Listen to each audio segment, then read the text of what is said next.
सर्दियों की नर्म धूप लाहौर की मसरूफ सड़कों पर बिखरी हुई थी। हर तरफ गाड़ियों का शोर, हॉर्न की आवाजें और खांचा फरोशों की सदाएं गूंज रही थीं। लोग अपनी अपनी मंजिलों की तरफ तेजी से बढ़ रहे थे। इन सब के दरमियान एक 14 साला लड़का एहसन सड़क के किनारे खड़ा था। इसके कंधे पर स्कूल बैग लटक रहा था। चेहरे पर दिन भर की थकन थी, मगर आंखों में एक खास चमक थी। अचानक एहसन की नजर सड़क के दूसरी तरफ खड़ी एक बूढ़ी औरत पर पड़ी। वो लरजते हाथों से अपनी छड़ी थामे खड़ी थी।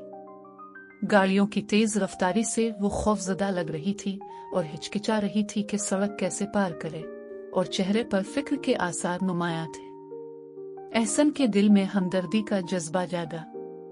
वो तेजी से बूढ़ी औरत के करीब पहुंचा और नरमी से बोला, अस्सलाम अलैकुम अम्मा जी, क्या आपको सड़क पार करने में मदद चाहिए? बूढ़ी औरत ने एहसन की तरफ देखा। इसकी आंखों में खौफ की जगह अब एक सुकून भरी मुस्कुराहट थी। बेटा, ये गाड़ियां बहुत तेज हैं, मुझे डर लगता है। एहसन ने इत्मीनान दिलाते हुए कहा, फिक्र ना करें, मैं आपको ले चलता हूं। इसने अपना हाथ बढ़ाया और बूढ़ी औरत ने झिझकते हुए इसका हाथ थाम लिया। जब सिग्नल सुर्ख हुआ तो एहसन ने आहिस्ता आहिस्ता बूढ़ी औरत का हाथ थामे सड़क पार करनी शुरू की। वो दोनों कदम ब कदम आगे बढ़ रहे थे। कुछ ड्राइवर मुस्कुराकर उन्हें देख रहे थे और कुछ ने गाड़ियां रोक कर रास्ता दिया। बूढ़ी औरत की छड़ी जमीन पर हल्की हल्की आवाज पैदा कर रही थी। अब इसके चेहरे पर खौफ की जगह सुकून और एतमाद था। आखिरकार वो सड़क के पार पहुंच गए। बूढ़ी औरत ने एहसन का हाथ छोड़ते हुए कहा, शुक्रिया बेटा, अल्लाह तुम्हें खुश रखे।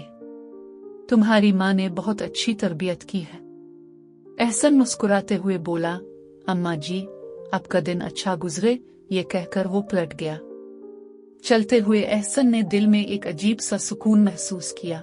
इसके चेहरे पर मुस्कुराहट थी और वो आसमान की तरफ देखकर सोचने लगा कि छोटे छोटे नेक अमाल भी इंसान के दिल को कितनी बड़ी खुशी दे सकते हैं। सड़क का शोर अब भी वैसा ही था, मगर एहसन के दिल में एक खामोश और मीठा सा इत्मीनान फैल चुका था। वो मुस्कुराते हुए तेज कदमों से अपने घर की तरफ रवाना हो गया।